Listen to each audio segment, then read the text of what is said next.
Um abraço aí a todos os que me assistem. Eu queria dar continuidade a um vídeo anterior que eu fiz sobre o heroísmo dos alunos e foi omitida uma parte na hora de ser enviado o vídeo. Então, só para dar um entendimento melhor sobre o que foi mostrado no vídeo, eu estou editando aqui agora a continuação do vídeo, tá? Bom, no mundo, os políticos do Brasil são os que mais falam em educação. E também no mundo, é o que menos fazem pela mesma educação. Veja que contradição. O melhor político, ou melhor, né? Vejam que contradição, ou melhor. O político, ele não cumpre nada do que fala. Principalmente quando se fala em saúde e educação. Ao heroísmo dos alunos das escolas públicas.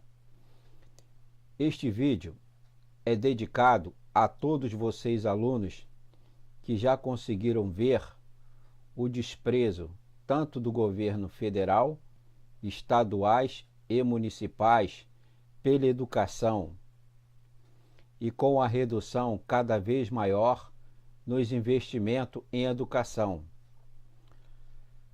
Eles estão simplesmente exterminando com a educação pública, já que é para isto que eles estão trabalhando.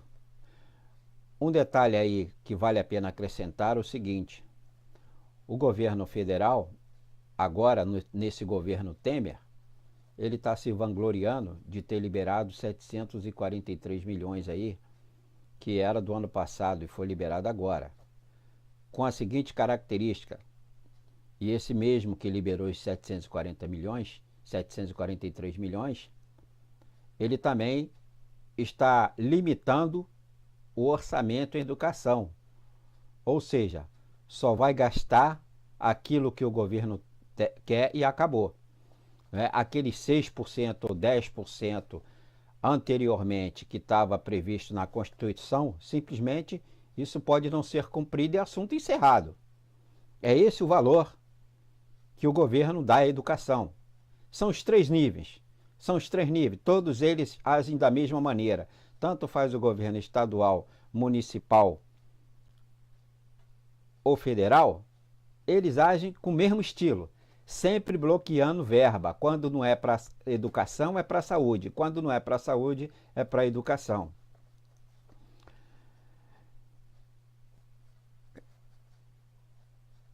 A saúde e a educação pública nunca foram prioridade neste país. A prioridade destes governos, ou seja, o governo federal, estadual e municipal, sempre foram obras e nada mais. E mesmo quando se trata de saúde e educação, sempre pegam o dinheiro para fazerem hospitais e escolas novas, mesmo que não tenham médico ou professores para ocupá-los. E muitas vezes nem terminam estas mesmas obras, tanto de hospitais quanto de escolas. E muitas outras obras que não são terminadas devido a infinitas corrupções que nelas acontecem, jogando no lixo o dinheiro do cidadão. Se gastam milhões com elaborações de planos de educação, simplesmente para atender os interesses de conselheiros que se dizem da educação e em que 90% dos mesmos nunca entraram numa sala de aula para dar aula, principalmente em escolas públicas. Existe atualmente no Brasil inúmeras empresas, até ONGs, associações ou fundações que se auto-intitulam defensores da educação, mas que, no entanto, os seus únicos e exclusivos interesses é para defender interesses políticos e econômicos, para mais tarde privatizar a educação, alegando que a educação pública não presta. O Brasil, em verdade, nunca gostou de saúde e educação pública. Os governos, sejam eles federal, estadual e municipal, se eles pudessem, se livrariam tanto da saúde quanto da educação. Só não o fazem porque a Constituição não permite isto, apesar, volto a dizer, que mesmo estando lá na Constituição, que deve ser 6%, né, que tem que se destinar do orçamento para a educação, né, com previsão de futuramente se chegar a 10%, hoje nem 6 mais vai se cumprir. É este o governo, é isto exatamente que o governo Temer está fazendo exatamente neste momento. A solução para os problemas da educação é tão simples que qualquer cidadão pode entender e ver hoje. É só pagar um salário digno ao professor. Isso eles não querem fazer, né?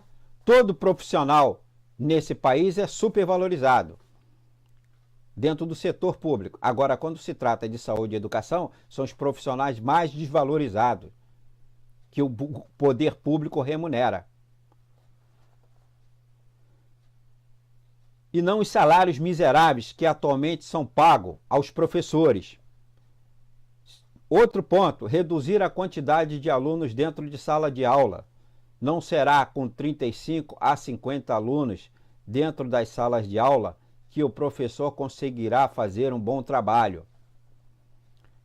E principalmente que se dê autonomia ao professor para trabalhar, né? Quer dizer, o professor, na verdade, vem um secretário de educação, né? Faz uma intervenção dentro da educação, ele inventa um projeto lá da cabeça dele, o projeto sai da cabeça dele, ou ele vai a outros consultores lá que o próprio estado ou município ou governo federal paga, elabora-se um plano para o resto da vida do aluno. Quer dizer, um secretário de educação que fica em média de 2 a 4 anos, muitas vezes não fica nem 6 meses, é logo demitido, né? Mas ele elabora um plano como se ele fosse ficar eternamente da educação. Quer dizer, um teórico que elabora planos utópicos e muitas vezes que sai da cabeça deles. Não é da própria educação, dentro dos próprios meios profissionais da educação, que são consultados para isso. Eles tiram o pano da cabeça dele, exigem as determinações e que seja cumprida. Isso é assim que funciona esses políticos que entram dentro da secretaria para fazer o que querem dentro da educação, o que é uma situação puramente repugnante. Então o professor ele não tem autonomia aqui para trabalhar. E não com constantes intervenções políticas com burocratas e teóricos incompetentes e com secretários que se dizem da educação e que nem podem ser um feirante, tal o grau de ignorância em educação. E ainda assim querem cuidar da educação, puramente por terem vindo de nomeações políticas, né? Ou seja, cargo de favor, né? Chega lá quando o governador, o prefeito, ou seja lá no caso do governo federal, o ministério, vai escolher lá uma secretaria, os que sempre ficam, bota qualquer um, é secretário de Educação e Saúde. Porque se funcionar ou não funcionar, tanto faz. A mesma coisa o Ministério da Educação, funcionar ou não funcionar, tanto faz. É assim, a coisa é nesse patamar mesmo que funciona.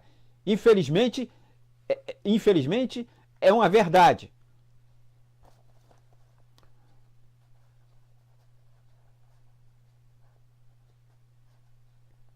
Todos nós que damos importância à educação, vamos aplaudir de pé a todos estes alunos de todo o Brasil, que com as ocupações de suas escolas, que está acontecendo no momento, e sua seriedade e importância estão dando ao seu futuro uma escola pública de melhor qualidade. E estão aprendendo que todos unidos podem defender os seus direitos, já que até agora, mesmo com as greves dos professores, mesmo aderindo uma maioria, ainda existe uma minoria de professores fracos e medrosos e com seu egoísmo só mostram uma atitude.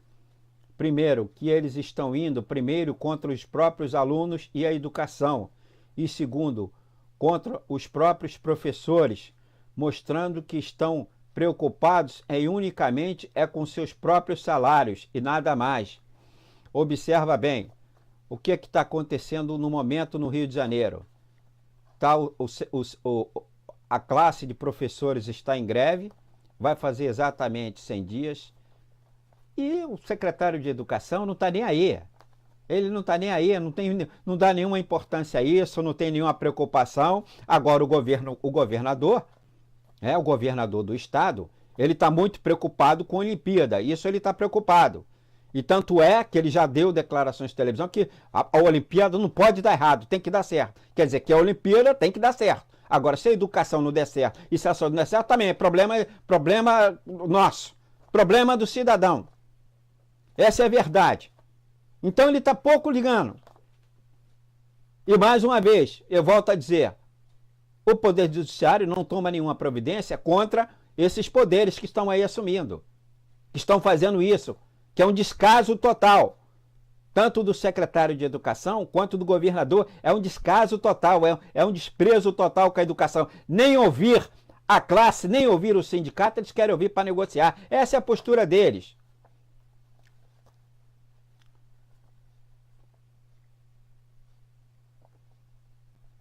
Bom, como se não bastasse encontrar uma minoria de professores que estão contra a greve, ainda temos um poder executivo, o legislativo e o poder judiciário, que na maioria dos seus julgamentos são contra os professores. Temos agora mais uma prova disto. O poder judiciário quer obrigar a extinção das greves tanto dos alunos como também dos professores, e ainda dobrando a multa do sindicato dos professores, que por descumprimento da ordem, julgando o movimento abusivo, né? Ou seja, inicialmente o Poder Judiciário tinha estabelecido a multa de 50 mil, simplesmente ele passou para 100 mil, a multa diária, por os professores não votar greve. Quer dizer, o Poder Judiciário não trabalha a favor da educação, ele trabalha contra a educação. Na argumentação dele de defender de direito da sociedade, é justamente o contrário, ele não está defendendo direito da sociedade. O que ele devia mostrar o seu poder é contra o poder político que aí está, que é totalmente descompromissado com a educação.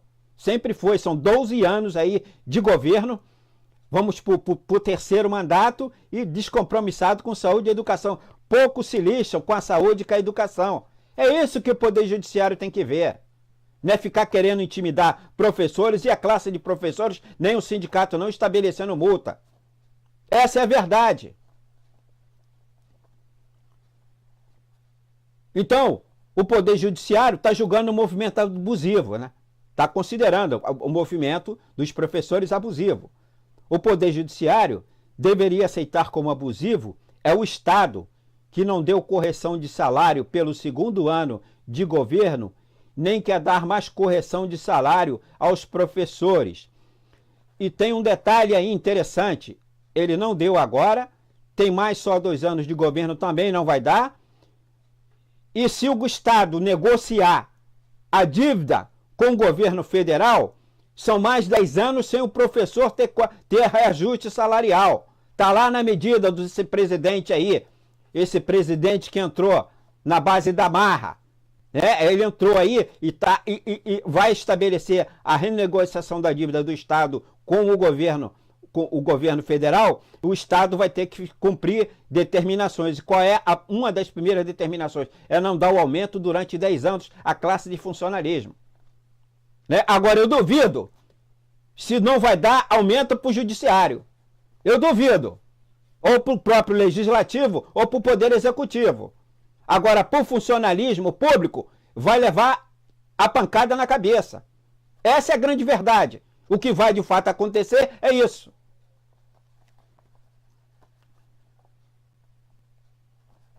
Isto sim, é que é abuso, é por parte do governo. Isto é, na verdade, uma perseguição à classe de professores. O Poder Judiciário deveria, sim, obrigar o Estado a fazer as devidas correções de nosso salário. Que com tal atitude o Estado fere os nossos direitos trabalhistas. E quanto a isto, o Poder Judiciário não se pronuncia. Só para a gente fazer um comparativo aqui, nós temos o seguinte: um professor com curso superior ganha no Estado hoje menos de R$ 1.500, enquanto um técnico do Poder Judiciário, só com nível de 2º grau, ele chega a ganhar quase 5 mil. E tem um detalhe ainda, que nós cidadãos temos que saber. Olha só, hoje o Poder Judiciário e o Ministério Público da União, ele vai ter um reajuste de 42%. Quer dizer, cadê a inflação de 8, de 9? Ele vai ganhar de 42%. E com detalhe, eles queriam 70%. Na hora que a Dilma estava aí, eles queriam 70%. Mas o Temer, que disse que o Estado está quebrado, que assumiu o governo, porque Dilma quebrou o governo federal, então, no entanto, está dando 42%. Aí vem o Estado, diz que não tem dinheiro, mas ao mesmo tempo o governo Temer dá 3 milhões só para segurança das Olimpíadas. A Olimpíada é fundamental para o cidadão brasileiro. Sem ela, o cidadão vai morrer. Sem ela, o cidadão não vai ter futuro. É isso que o poder público medíocre faz com o país. E o judiciário, volta a dizer, assina embaixo, toda essa conduta repugnante que a sociedade de maneira nenhuma aprova. Isto é a maior prova de como o poder judiciário é distante e indiferente às reais dificuldades da sociedade. É este o poder judiciário que temos. O poder judiciário foi sempre este que a sociedade conhece, com os fracos, os rigores da lei, e com os poderosos, os benefícios dessa mesma lei. Esse é o resultado do país que nós temos aí. Um abraço a todos os que me assistiram.